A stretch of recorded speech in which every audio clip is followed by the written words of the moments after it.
नेता प्रतिपक्ष तेजस्वी यादव आज दरभंगा पहुंचेंगे। कल से चौथे फेज की कार्यकर्ता संवाद यात्रा की शुरुआत करेंगे। यात्रा की शुरुआत से पहले तेजस्वी बड़ी घोषणा कर सकते हैं। बता दें कि 15 दिसंबर से 22 दिसंबर तक तेजस्वी की यात्रा चलेगी। कोसी सीमांचल के 8 जिलों सुपौल, सहरसा, मधेपुरा, अररिया, किशनगंज, पूर्णिया, कटिहार और भागलपुर में 44 विधानसभा सीटों को तेजस्वी साधेंगे और इन जिलों में खिसकते कोर वोट बैंक की बचाने की कोशिश की जाएगी। वहीं माई समीकरण को मजबूत करने की भी तेजस्वी की कोशिश रहेगी। तो आपको बता दें कि कल से चौथे फेज की कार्यकर्ता संवाद यात्रा की शुरुआत तेजस्वी यादव करने जा रहे हैं।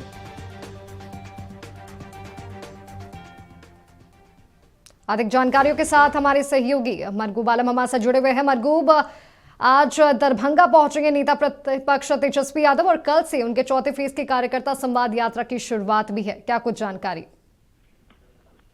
देखिए, कल से तेजस्वी यादव की यात्रा शुरू हो रही है, लेकिन 4:30 बजे दिन में वो एक बड़ा प्रेस कॉन्फ्रेंस दरभंगा में करने जा रहे हैं, जिसकी जानकारी पटना में मीडिया को दी गई है। प्रेस कॉन्फ्रेंस के बारे में यह कहा जा रहा है कि प्रेस कॉन्फ्रेंस राजनीतिक तौर पर बहुत महत्वपूर्ण है। प्रेस कॉन्फ्रेंस में तेजस्वी यादव कई बड़ी घोषणा कर सकते हैं। हालांकि ये घोषणा का अभी तो कोई मतलब नहीं है, लेकिन वो इस तरह की घोषणा करेंगे कि अगर उनकी सरकार बनती है तो वो क्या कर सकते हैं। और ये जो आपको कल से यात्रा शुरू होने वाली माधुरी, ये सीमांचल तक जाएगी और 44 विधानसभा सीट है और यहाँ एमवाई समीकरण सबसे महत्वपूर्ण है।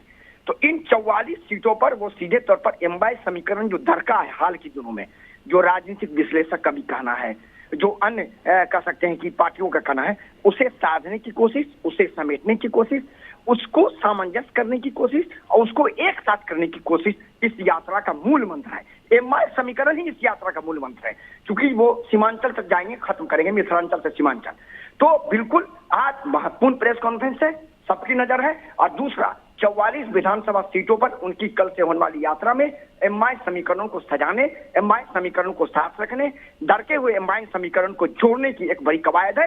लेकिन इसका क्या फल होगा, ये तो 2025 के विधानसभा चुनाव का रिजल्ट बता पाएगा। लेकिन तेजस्वी यादव एमवाई समीकरण को पूरी तरह साधने को लेकर कल से लेकर के कह सकते हैं कि 22 तारीख तक कह सकते हैं कि वो इस यात्रा पर रहेंगे और पूरी तरीके से एमवाई समीकरण को साधने की कोशिश करेंगे। माधवी जी, मरगूब, जिस तरह से कोसी और सीमांचल के 8 जिलों को इस यात्रा के दौरान साधा जाएगा, यही लगता है कि विधानसभा चुनाव 2025 की तैयारी में अभी से नेता प्रतिपक्ष तेजस्वी यादव जुट गए हैं।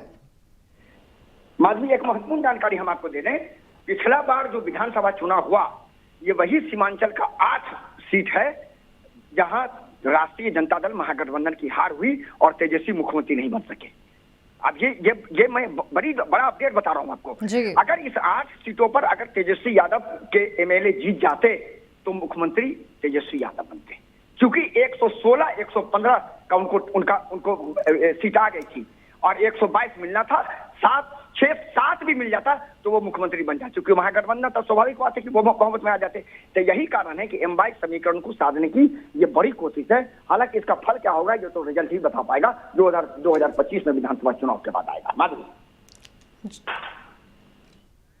जी, मरगूबा बने रहे, मैं आगे भी आपसे तमाम जानकारियां लेते रहेंगे। तो आपको बता दें कि आज नेता प्रतिपक्ष तेजस्वी यादव दरभंगा पहुंचेंगे और कल से चौथे फेज की कार्यकर्ता संवाद यात्रा की शुरुआत होने जा रही है।